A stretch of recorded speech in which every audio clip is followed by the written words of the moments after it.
Bien. Los de arriba. De los que están acá han venido algunos a la night anterior. Se vamos a hacer breve la parte de las explicaciones que ya se ya la conocen. Pero déjenme contarles un poco para los nuevos. Nerd Night SCL es una... O sea, Nerd Night es SCL porque la Nerd Night es una organización que está en todo el mundo. Es una transnacional que controla el pensamiento de todos los países del mundo. Y en Chile tenemos nuestra sede que es esta. Y por eso es SCL, es una tipificación. Si se meten en internet van a encontrar charlas en Vancouver, en Australia, en Tokio, en Estocolmo, Copenhague, en todas partes del mundo. Hay unas charlas muy divertidas, así que se los recomiendo de todas maneras. Incluso hay un canal de tele. Oye, ¿bastante el 1 o el 2? Bien, pero como estamos en Chile, hicimos la concesión de ponerle Noches Nerd, y de hecho también está contra el codo, para que sean Noches Nerd siempre. Y bien, después, pues, la Casa de Goethe es la productora que consiguió esta representación. Nosotros hacemos un montón de cosas, además de hacer las Nerd Nights, hacemos talleres, hacemos charlas, hacemos cursos, hacemos actividades que permitan el intercambio entre las personas, las que quieren saber algo con los que saben algo, y hacemos el match para que la gente se pueda encontrar y compartir y abrir los conocimientos y sacarlo de las aulas y ponerlo en el diálogo, en el encuentro, en el espíritu colectivo y colaborativo. Entonces, en la Casa de Goethe, la Casa de Goethe hizo esta representación para que me lo sé. Y junto con Santiago Makerspace, que es el chiquillo que están al lado, que también están acá, nos hicimos amigos y empezamos a trabajar juntos en hacer estas Nerd Nights, y por eso estamos haciendo acá en este teatro tan bonito y con un apoyo de gente increíble que está trabajando para que esto resulte súper bien. Les voy a invitar a Rafa para que les cuente de Santiago Makerspace, aprovechando pasar el dato, por si acaso alguien quiere tener más información de las actividades de la Casa de Goethe.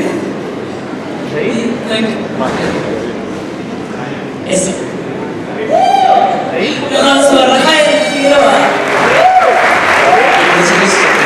Bienvenidos al Teatro Leaf. ¿Quién no ha venido nunca a una noche nerd? Levanta la mano. ¿Quién no ha ido nunca al Maker? ¿No sabe lo que es Santiago Makerspace? Ya, voy a hablar a este lado. Bueno, el Santiago Makerspace es un espacio colaborativo, es un taller que busca funcionar como un ecosistema para proyectos que se quieren desarrollar desde la cultura del hacerlo tú mismo. Alberga equipos de robótica, de electrónica, de mecánica, de diseño, de fabricación digital, de meblería, de lutería, de Star Wars, infinitas cosas. Hay un programa de becas y la idea es que el espacio ayude a potenciar a diferentes equipos y proyectos que buscan crear o manufacturar ideas desde sus propias iniciativas, que van desde la fabricación hasta áreas de la ingeniería y del diseño. Nos hicimos muy amigos con las Noches Nerd, básicamente por ese mismo principio, y quería aprovechar de contarles que el Santiago Makerspace ahora está haciendo diferentes actividades como las Noches Nerd, los martes abiertos, y vamos a tener talleres durante las vacaciones de invierno para niños, así que los que estén interesados en averiguar más pueden meterse en nuestro Facebook, pueden conversar con la Magda, pueden conversar conmigo, y ahora la Magda les va a pasar una pequeña información respecto de los cursos que está haciendo la Casa de Goethe. Yo quiero contarles que esto ha ido creciendo y hemos conseguido apoyo fantástico de motores de comunicacionales. Entre ellos está la revista Capital, que nos apoya tremendamente haciendo difusión en sus medios y difundiendo el trabajo también de nuestros investigadores que presentan acá. Pueden encontrar información en la revista y en la versión online. Y son unos socios muy puestos, muy comprometidos. Y la Radio Cero, que no sé si habrán escuchado el jingle. ¿Alguien escuchó el jingle en la Radio Cero? ¡No! ¡Sí! ¡Está muy bueno! Bueno, y nos ponen jingles y entrevistan todos los jueves a todos los expositores. Tenemos el expositor 1, 2 y 3, los 3 jueves previos a la Noche Nerd, y el día de la Noche Nerd hablan de la noche. Y eso es la raja porque permite un espacio de profundización y de visualización y explicar qué es lo que están haciendo las mentes de nuestro país. Super partner. Y bueno, el IF, que son los dueños de casa, que nos prestan este teatro fantástico y que nos apoyan en todo lo que es el duro, el micrófono, el pájaro, haciendo todo el tremendo trabajo técnico. Sí, un aplauso.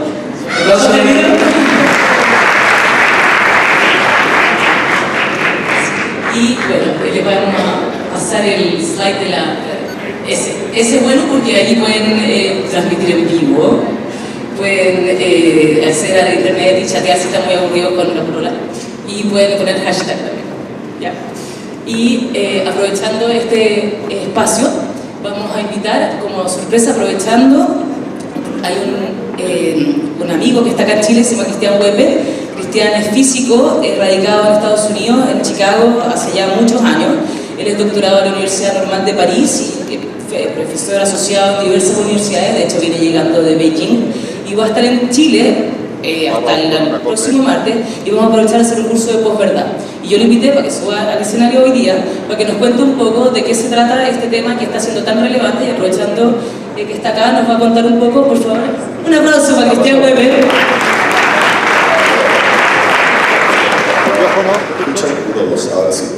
Ahora sí, ya. Me dejan hacer mi mini presentación entonces.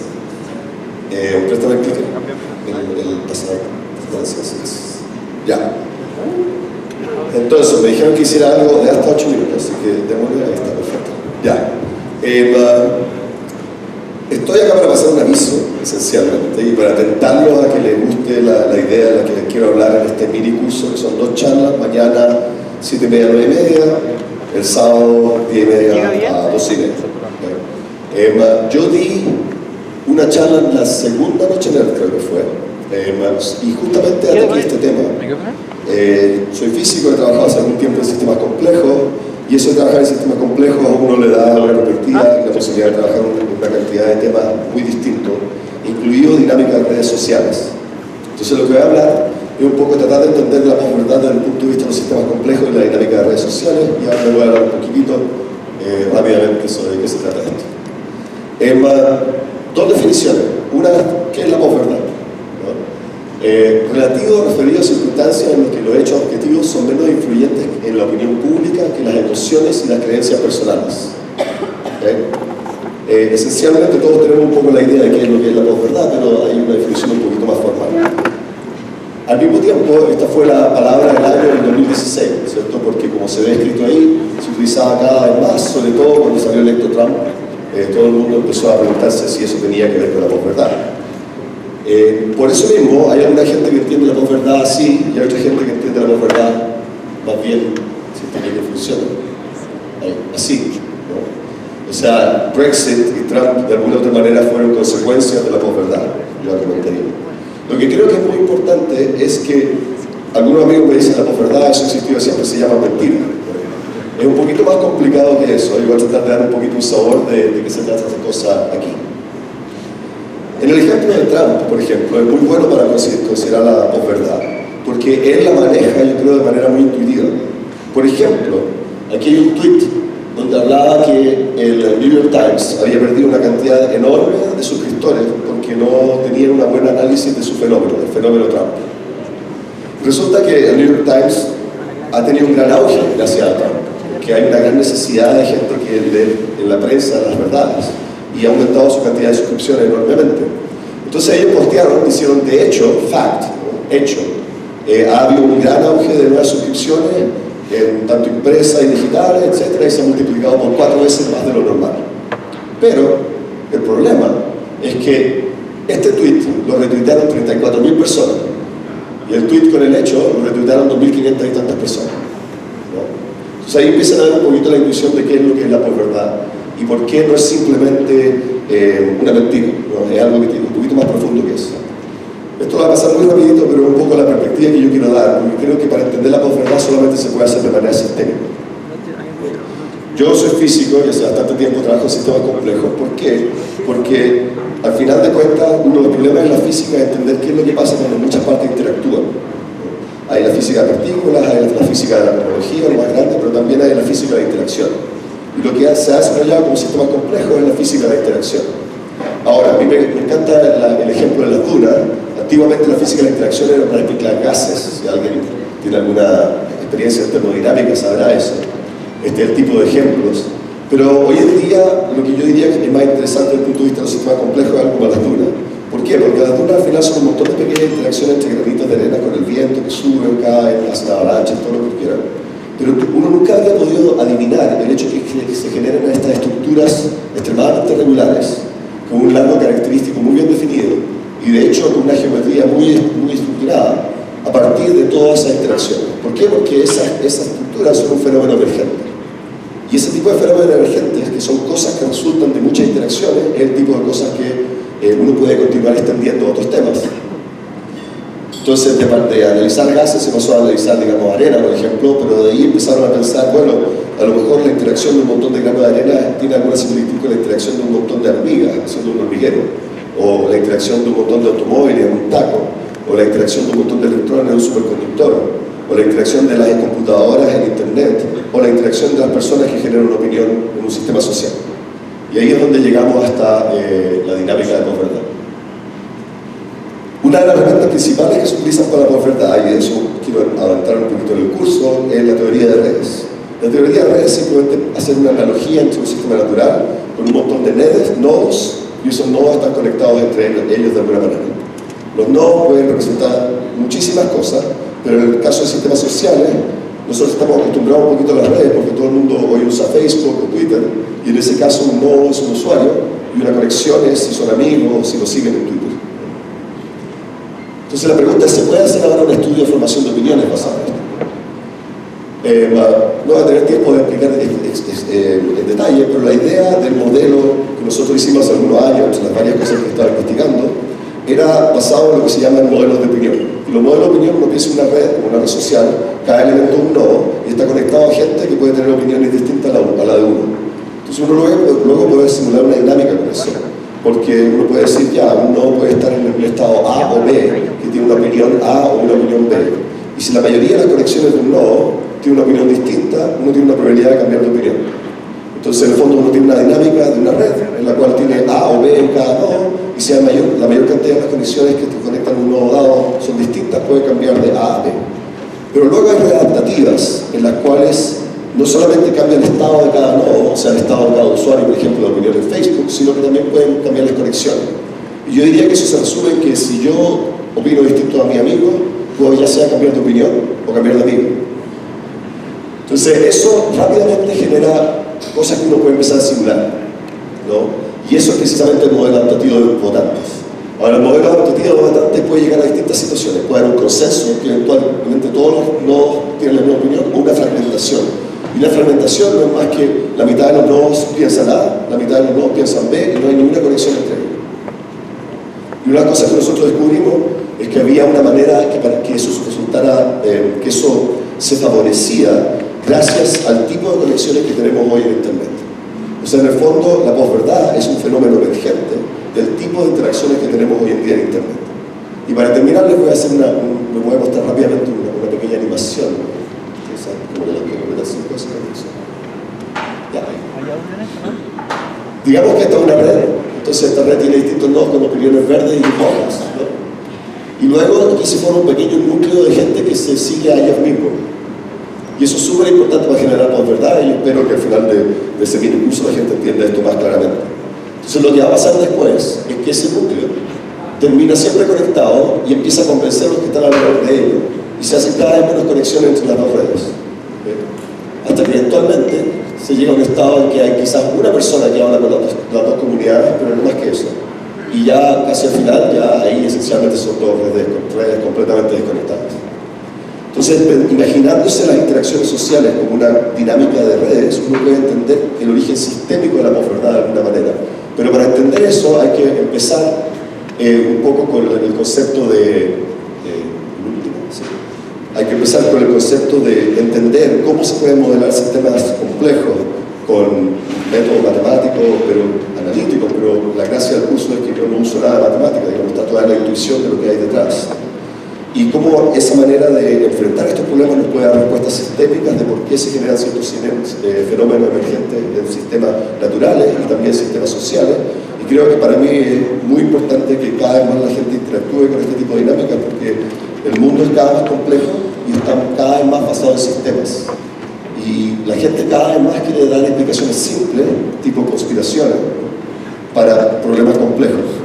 Entonces, el tener una intuición al menos, que es lo que yo trato de dar en este curso, de cómo la dinámica funciona, de cómo esos fenómenos emergentes aparecen, de cómo los sistemas se autoorganizan para generar algo, creo que puede ser súper interesante y creo que a la gente le puede servir a más de una aplicación.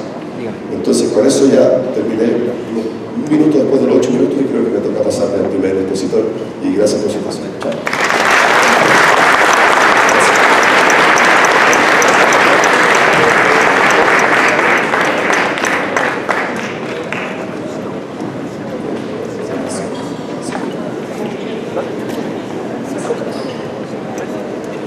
Bien, ¿se acuerdan el slide que decía cursos@lacasadegoethe.com?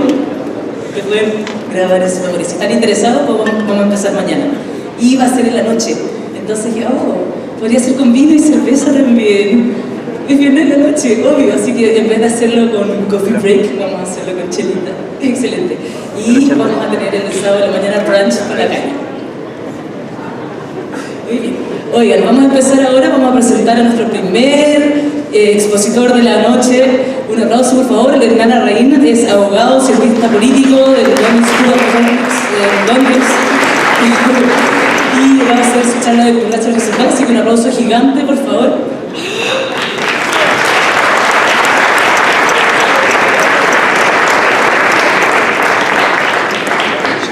Están poniendo todo el sistema de sonido que ustedes ven que es muy sofisticado. Ahora un aplauso gigante. ¿Se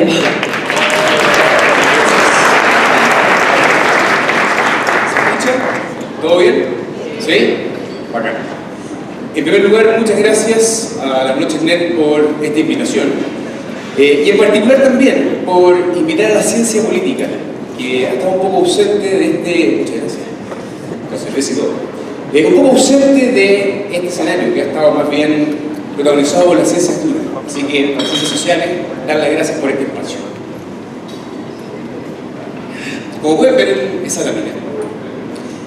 Hoy voy a hacer una presentación que se llama Hacia una democracia horizontal.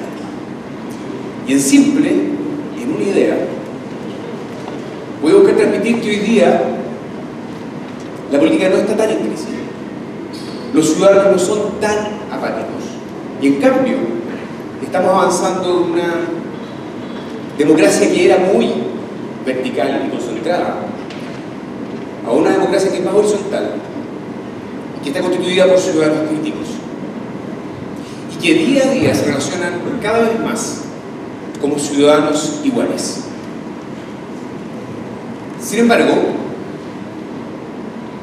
me hago cargo de un diagnóstico que Nicanor Parra, en su famoso antipoema, dio hace mucho tiempo. Y es que la izquierda y la derecha unidas jamás serán vencidas. Y la verdad es que hay mucha gente que hoy día siente que las nociones de derecha e izquierda dejaron de tener valor. Que en el fondo ambas son parte de lo mismo. Y que en la práctica están más cercanas a ser el problema que la solución. De hecho, en Chile son muchos los que comparten el diagnóstico de que la política está en crisis. Que hay una crisis de los partidos, que hay una crisis en el Congreso, que hay una crisis de confianza, se habla de una crisis de legitimidad, una crisis de las instituciones. Incluso algunos van más lejos y dicen que nuestra democracia está en crisis. Lo que voy a buscar hacer, y espero hacerlo con evidencia y datos esta noche, es mostrarles que la realidad es más compleja y que esta moneda tiene otra cara. También existe, y si lo vemos en una perspectiva histórica, un tránsito de una república que nació con el poder concentrado en muy pocas manos, una república que era profundamente oligárquica y vertical, y consideraba a sus ciudadanos personas ignorantes y dóciles, a una que ha transitado lentamente, pero en forma progresiva, a una democracia en que los ciudadanos se relacionan como iguales. Ahí la idea de democracia horizontal, donde el poder está distribuido y donde los ciudadanos son cada vez más actores críticos.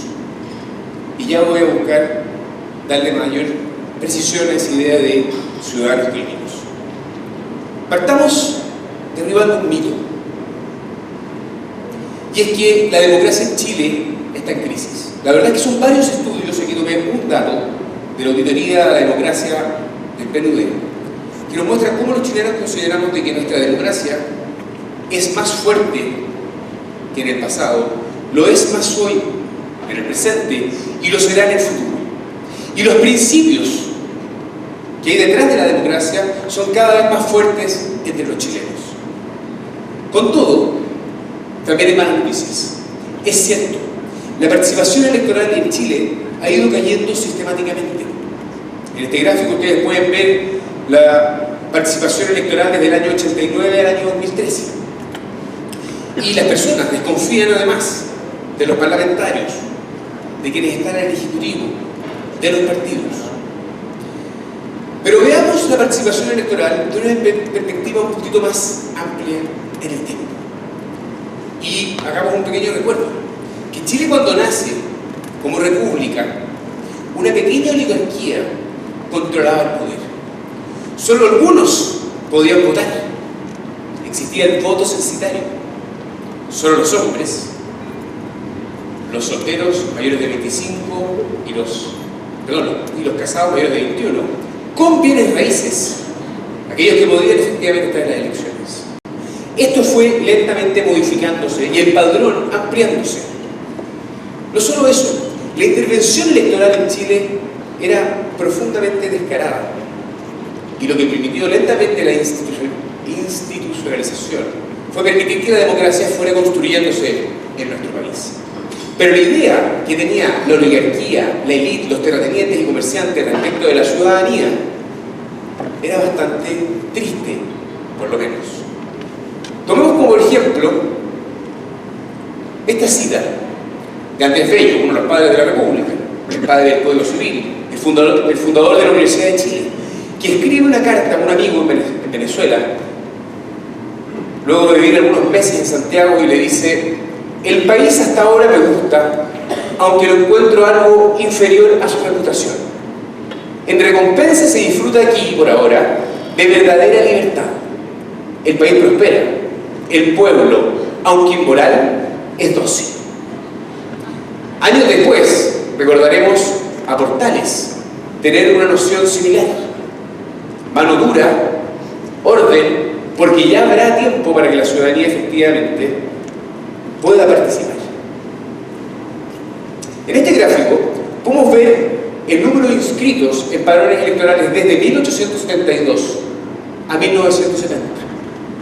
Llegó a estar cerca de 4 millones de electores en 1970. Y hoy día, como todos saben, tenemos un sistema de inscripción automática con voto voluntario, lo que incluye a los 13 millones de ciudadanos con la posibilidad de votar, y donde aproximadamente vota un 45-50%. Y eso que vemos como algo muy crítico, para ser justo, y en términos comparados en el mundo, es una cifra que está dentro de todo en cifras razonables.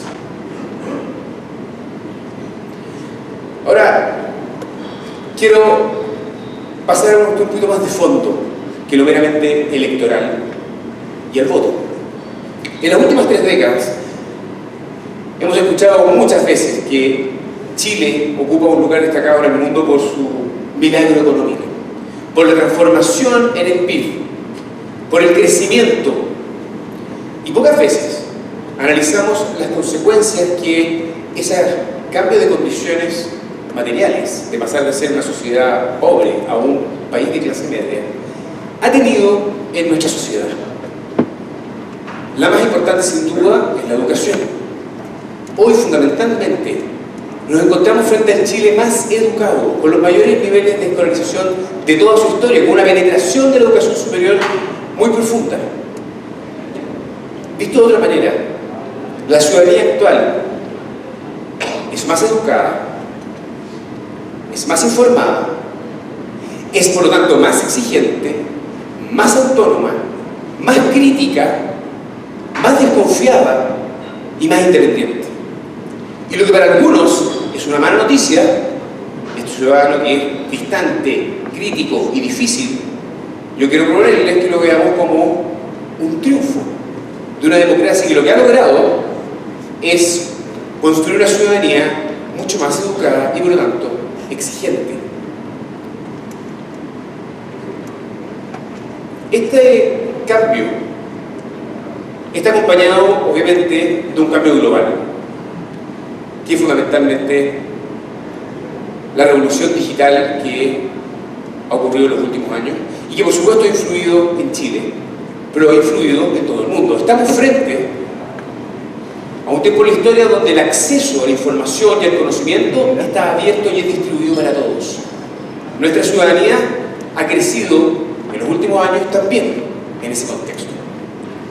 En el mundo, son muchos los investigadores que desde la ciencia política están estudiando la salud de nuestras democracias. Uno de los libros más importantes publicados en los últimos años es este que está aquí, editado por Pippa Norris, una importante politóloga de la Universidad de Harvard, que luego de estudiar varios países y democracias importantes, llegó a la conclusión de que, lejos de la clásica y simple visión de que la democracia está en crisis, más bien identificó la emergencia de un ciudadano cada vez más informado, más participativo, más exigente y más crítico. De ahí la noción de critical citizens. No por nada, el año 2012, la revista Times eligió como persona del año al manifestante, por su capacidad de influir en distintos países, Estados Unidos, Occupy Wall Street, los indignados, Europa. Recuerden lo que pasó en el norte de África, recordemos el 2011, lo que pasó en Chile. El manifestante pasaba a ser un actor con capacidad de transformación también en la escena global y, por supuesto, en la esfera de la política. Si hay un libro que ha logrado en los últimos años sintetizar el fenómeno del poder hoy, es este, El fin del poder, publicado por Moisés Naim, donde, muy en síntesis, explica cómo una serie de transformaciones educacionales, institucionales, tecnológicas y culturales asociadas a la globalización hacen que, a diferencia de toda la historia, el poder hoy día sea más líquido, más móvil, más fácil de obtener y más fácil de perder. Y esa es una condición propia del poder en nuestra época. Todas estas condiciones y estas características han influido también en Chile. Y lo que quiero proponerles es que veamos una serie de casos, para mostrar cierta sustancia en evidencia, de que la política, lejos de estar cerrándose, se está abriendo a más voces, a más movimientos, a diversas causas y a nuevos sectores. Partamos por un estudio realizado por el Centro de Políticas Públicas de la Universidad Católica,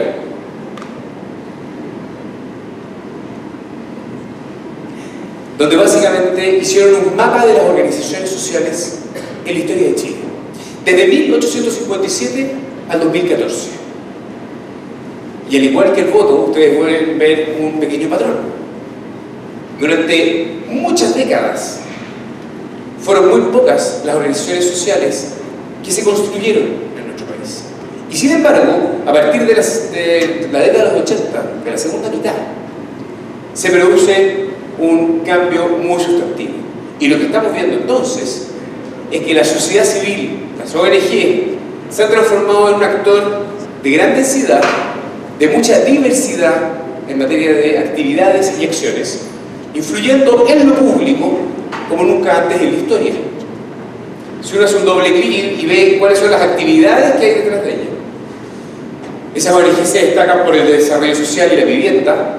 Hay mucha ONG a nivel local.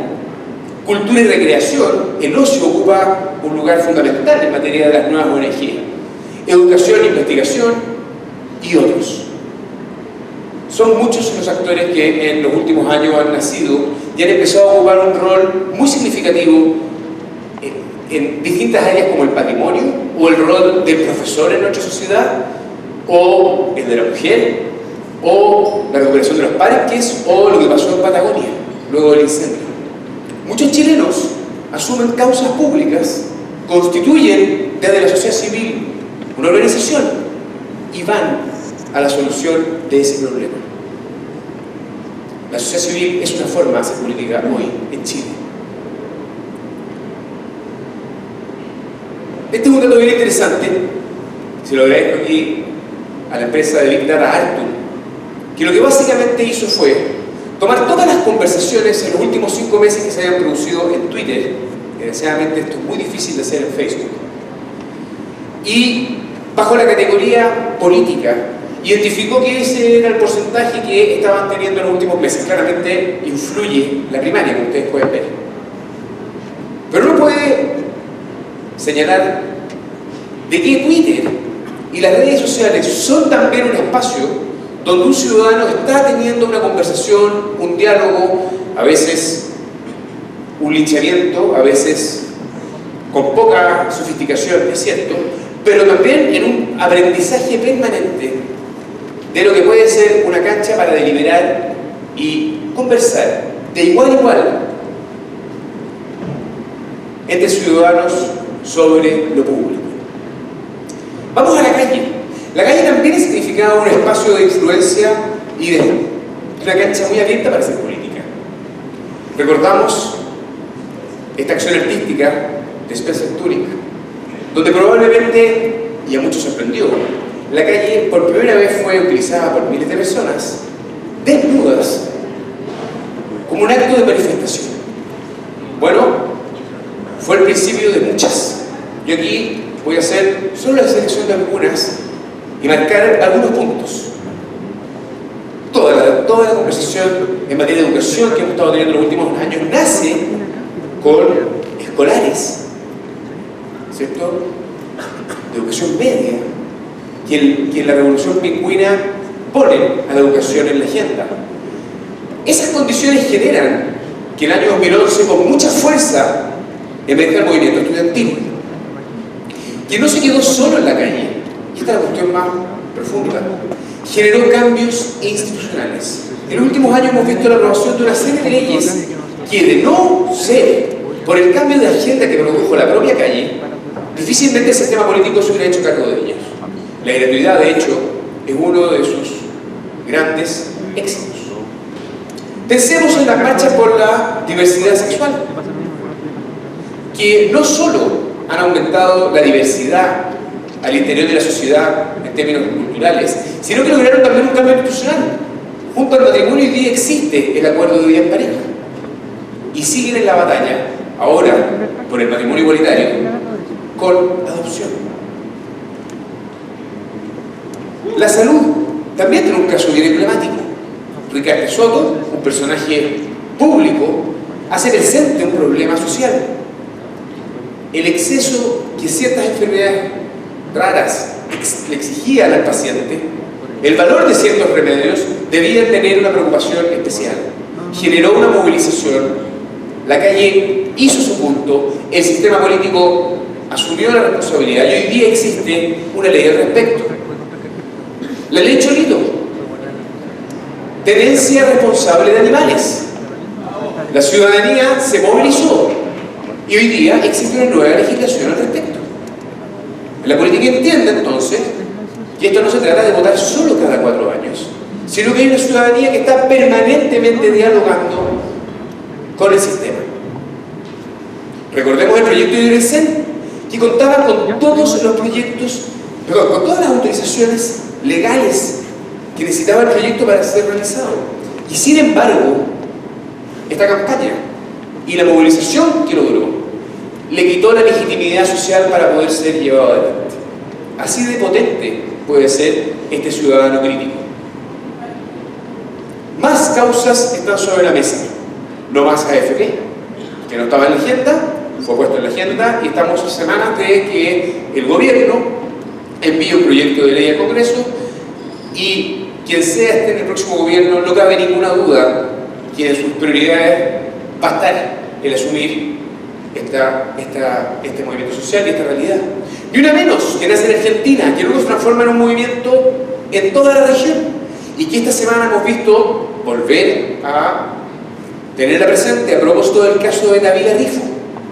¿Para qué decir el debate de los famosos 2 buses? Esta sociedad hoy día está discutiendo cómo vive en sociedad, qué valores están en juego y puede llegar a enfrentarse de forma muy violenta y a veces excesivamente violenta por sus ideas. cultiva tus derechos, que promueve una nueva legislación en materia de drogas. Y por supuesto, una muy importante, pueblos originarios han estado presentes, movilizándose legítima y pacíficamente, lejano de las acciones violentistas que algunos promueven. Hay aquí actores que efectivamente están moviendo esta causa, jugando con estas reglas de la democracia. Y actualmente, en este momento, hay una consulta indígena en materia de reconocimiento constitucional y de participación institucional de los pueblos originarios en nuestra democracia, que va a tener importantes consecuencias para el sistema político. El aborto, que está en el Congreso, con marchas a favor y con marchas en contra. La calle es un espacio para hablar.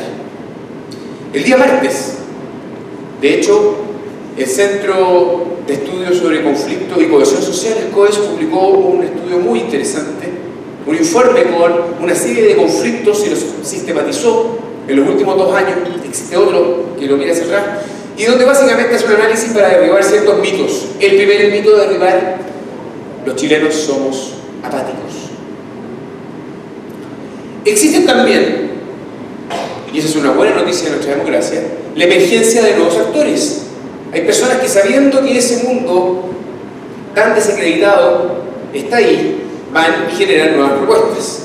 Yo tengo que hacer naturalmente aquí una declaración de conflicto de interés, porque yo pertenezco a uno de esos movimientos, yo soy parte de OPI. Pero más allá del caso particular, y lo podemos ver con claridad en lo que ocurrió en la primaria del 2 de julio, nuevas propuestas políticas están al frente en el voto para que los ciudadanos tengan, entre una mayor diversidad de alternativas, la capacidad de influir y de elegir sus líderes y sus ideas. Y no solo eso. Creo que es interesante también en este minuto remarcar que el 2011 generó 4 líderes estudiantiles muy potentes. Me refiero a Carol Cariola, Camila Vallejos, Giorgio Jackson y Gabriel Boric, que tomaron una opción muy dura, sabiendo que el Congreso era lo que era en materia de reputación, lo que iba a significar para ellos en términos personales que estos líderes de la calle, que representaban la fuerza del movimiento social, se transformaran en políticos, les iba a tener un gran costo. Era también al mismo tiempo una oportunidad para que ellos llevaran adelante su causa. La calle se institucionalizó en candidatos que luego terminaron en el Parlamento y que hoy día además están generando nuevos proyectos políticos. Esa es la democracia que estamos construyendo. Finalmente, el proceso constituyente. Para discutir una nueva constitución, el gobierno comprendió que frente a la nueva ciudadanía era simplemente impresentable ir y que un grupo de expertos enviara al Congreso un proyecto. Y se hizo algo muy innovador, algo que no había ocurrido en el mundo. Más de 200.000 personas participaron en una conversación, deliberaron sobre cómo debía ser nuestra nueva constitución. Y pronto vamos a conocer los resultados de eso, porque la presidenta se comprometió a enviar un texto al Congreso. Finalmente, por supuesto que quedan desafíos pendientes. Por supuesto que la política tiene dimensiones que son críticas. Por supuesto que hay problemas todavía de horizontalidad. Hoy día en Chile sí importa dónde naces, sí importa el dinero, sí importan los apellidos. Pero el punto que busco hacer es que, a diferencia de los orígenes de la República, estamos moviéndonos y transitando a una democracia en que nos relacionamos como iguales cada vez más. Existen desde la politología una serie de herramientas para seguir avanzando en ese sentido. Hay básicamente 2 grandes familias: las participativas y las institucionales. Ambas presentan buenas fórmulas para seguir expandiendo nuestra democracia. Es simple, y creo que podemos decir que también existe un vaso medio lleno. La política en Chile, y la democracia en particular, está hoy día viviendo un tránsito hacia una historia que estaba marcada por el poder concentrado en algunos pocos, y hoy día es más horizontal y distribuido entre muchos. Muchas gracias.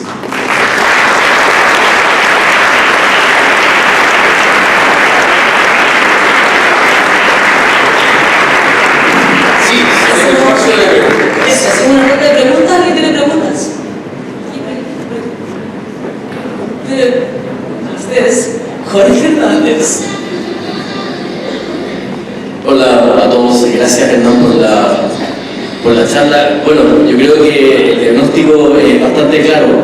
Yo soy sociólogo y bueno, entre los sociólogos y los cientistas políticos siempre estamos discutiendo de qué pasó en los últimos 20 años en los que emergen estos ciudadanos consumidores, ¿cierto? Que pasan de pasivos a activos, que pasan, digamos, a demandar la inversión de la pirámide del poder, las grandes corporaciones tiemblan, las mesas de directorio ven un problema, la moneda se complejiza, etcétera, etcétera. Mi pregunta es, frente a estas relaciones en enjambre que tenemos, considerando también lo que nos habló Weber, un poco esta sociedad red que está operando en esta democracia horizontal, ¿cuál es el pronóstico? Porque el diagnóstico está súper claro, digamos que es casi de sentido común, pero ¿cuál es el pronóstico? ¿El pronóstico está más cerca del populismo o tú apuntas a una calidad mayor de la democracia? ¿Tienes, digamos, optimismo en que avanzamos hacia una calidad de la democracia chilena y mundial? Porque, citando un poco a Humberto Eco, es más fácil caer en una visión apocalíptica que integrada. Y en ese sentido, me encantaría escuchar tu opinión al respecto. De acuerdo. Lo primero es que qué bueno que esto sea un sentido común, porque tengo la impresión de que hemos estado acostumbrados a escuchar con mucha fuerza en los últimos años de que la política, la democracia, los partidos y las instituciones son parte del problema y toda la clase política parte exactamente de lo que nos tiene en este terrible lugar. Y creo que la realidad es más compleja que esa. Por supuesto que hay una negación de aquello, la corrupción que hemos visto en los últimos años, el financiamiento irregular de la política, lo ensucia. Pero el panorama es más complejo. Respecto a tu pregunta, y aquí entramos, digamos, a lo que es el futurismo, pero que siempre hay que ser algo responsable, yo me matriculo en el mundo, siguiendo a Eco, de los integrados. Creo que Chile lo que ha logrado es ir avanzando en una institucionalidad que, teniendo todavía muchas deudas, ha demostrado la capacidad de ir canalizando sus problemas. Creo que hay un ejemplo que es muy gráfico y que hay que notar con atención que en nuestros países vecinos no ocurre. A propósito de la crisis de financiamiento de la política, de la corrupción, incluso casos tipo hecho, Chile se avergonzó. Chile y la ciudadanía criticó y el sistema político reaccionó y creó una comisión.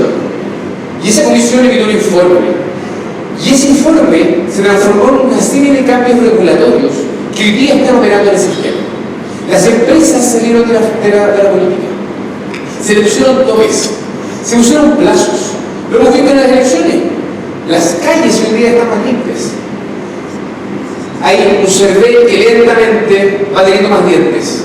Pero es un ejemplo claro que frente a una crisis de corrupción, lo que hizo el sistema fue integrar ese fracaso y regular y avanzar a una institucionalidad adecuada para eso. Hemos visto que casos como similares ocurridos en Argentina, en Brasil y en el barrio, desgraciadamente, frente a la corrupción, se escandalizan y luego vuelve a ocurrir y lo que empieza a pasar es que ya pierden todo sentido de asombro. Los chilenos seguimos sintiendo molestia y crítica y creo que eso es parte de la buena noticia.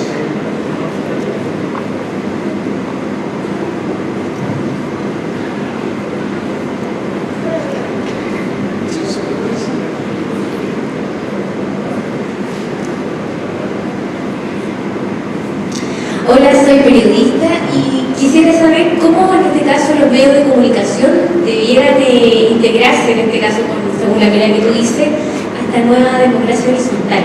¿Cómo deberían entrar en esta red, en esta nueva red que se está conformando?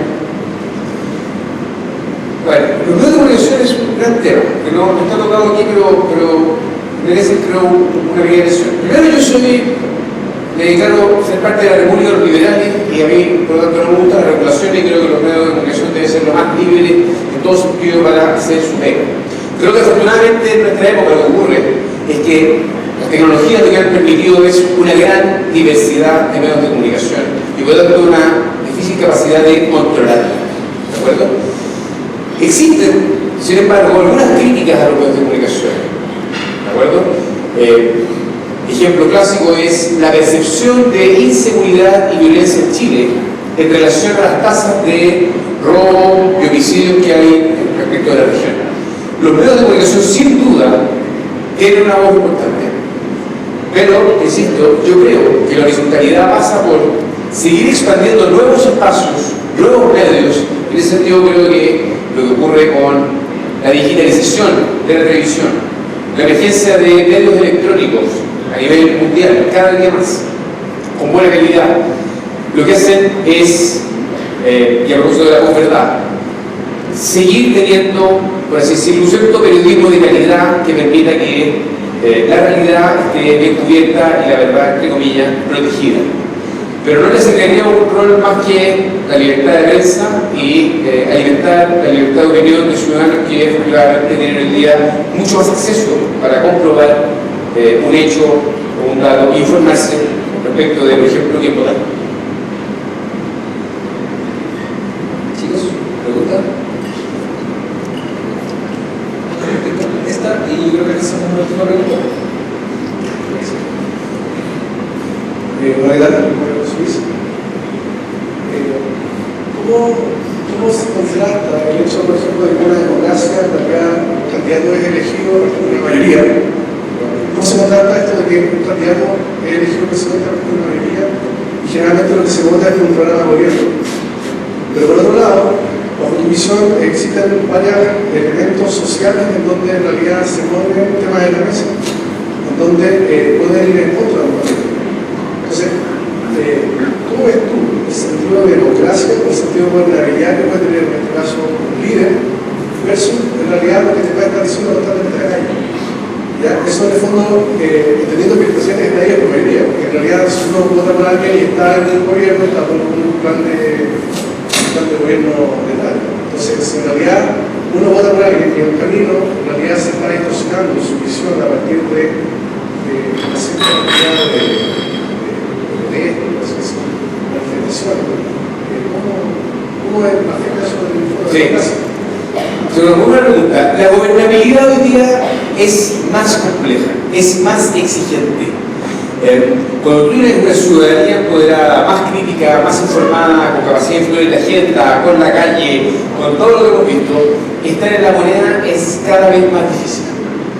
Le pasó a este gobierno, le pasó al gobierno anterior y le va a pasar al que venga. Yo creo que hay una buena noticia en aquí. Eso significa que el poder está más distribuido, significa que nuestro hiperpresidencialismo en realidad tiene un contrapeso en el Congreso que va a ser, gracias a la nueva ley, bastante más diverso, más fragmentado que la simple idea de dos bloques. Pero la sintonía permanente que la calle, los partidos, los movimientos sociales son actores con los cuales tienen que estar dialogando permanentemente. La gobernabilidad hoy día es mucho más compleja. Y eso es una mala noticia para quienes tienen la responsabilidad de gobernar. Pero es también, y están conscientes de eso, obligados a generar un diálogo mucho más permanente y mucho más sintonizado con la ciudadanía. Y en ese sentido, yo no cuento mala noticia porque significa que el poder, de nuevo, no está concentrado en una persona que tiene un poder omnívoro, un poder total durante 4 años que está en la moneda, sino que tiene que estar permanentemente en sintonía con las mayorías. Por supuesto, siendo fiel a su programa de gobierno. Yo creo que cuando es elegido, esa legitimidad está en el voto y se le traspasa a esa persona. Por ejemplo, Michelle Bachelet, sus reformas que las ha llevado adelante, y si es que eventualmente cambiara el próximo gobierno con una agenda distinta, con la legitimidad de aquello. Pero una cosa es ser elegido por un programa y otra cosa es gobernar y avanzar en esa reforma. Y en ese sentido creo que, afortunadamente, con el poder más distribuido, avanzamos básicamente en una sociedad más liberal, una opinión más política que personal. ¿Hola? Sí. Tengo una consulta. Tú mencionaste varios casos que generan casi consenso en la sociedad chilena. La revolución gratuita, la ley Cholito, el aborto.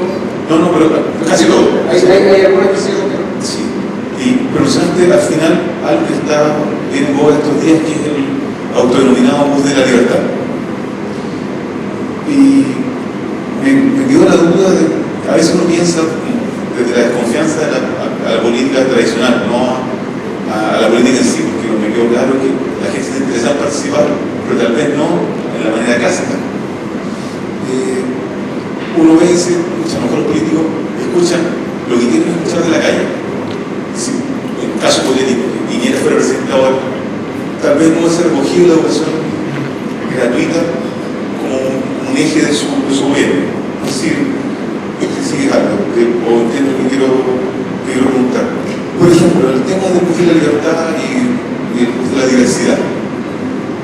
¿Cómo la política actual sería cargo de algo que está polarizado, que está como que no hay un término medio? Está José Antonio Cast, que defiende el bus de la libertad, y está el móvil y mucha gente en redes sociales, por lo menos nos pasa esto de que uno está en una burbuja que decía recién Cristian, que uno al final cambia de amigo, cambia de opinión. Entonces uno siempre conocía gente que parecía uno. ¿Cómo los políticos podrían tomar en este caso el bus de la libertad y sacar una conclusión, siendo un tema tan polarizado? Sí. A ver, primero un comentario general. La democracia se juega en mayorías. Y la democracia representativa hoy día juega los estructuras de mayoría. Si el próximo presidente es Sebastián Piñera, Guillermo, Beatriz Sánchez o José Antonio Cast, para poner un concurrido diverso, digamos, hay una mayoría política que está dando una señal y que tiene, por lo tanto, esa elección legítima debe llevar adelante sus convicciones para las cuales fueron elegidos. Ese es el juego de la democracia. Mi punto es que la democracia representativa hoy día está acompañada de una ciudadanía más activa que gobernar no sea simplemente administrar 4 años el Ejecutivo llevando adelante una serie de reformas. Es una realidad mucho más compleja. Y en aquellos casos donde se produce una división, lo legítimo es que los políticos fijen posición respecto, sea esta popular o impopular. Pero lo que va a marcar, creo yo, la diferencia de aquellos que pueden, con consistencia en el tiempo, destacarse de los otros, no es estar simplemente en la marea de la mayoría tuitera o de la opinión pública o de la encuesta semanal, sino que con coherencia fija una ruta, establece un punto de vista y es consistente respecto a ello. Y creo que los políticos de todos los sectores hoy día tienen mayor conciencia de que salir elegido es algo que te da legitimidad para ejercer tu cargo, pero que día a día estás jugando la credibilidad y confianza para poder efectivamente ejercer el poder que te han entregado temporalmente.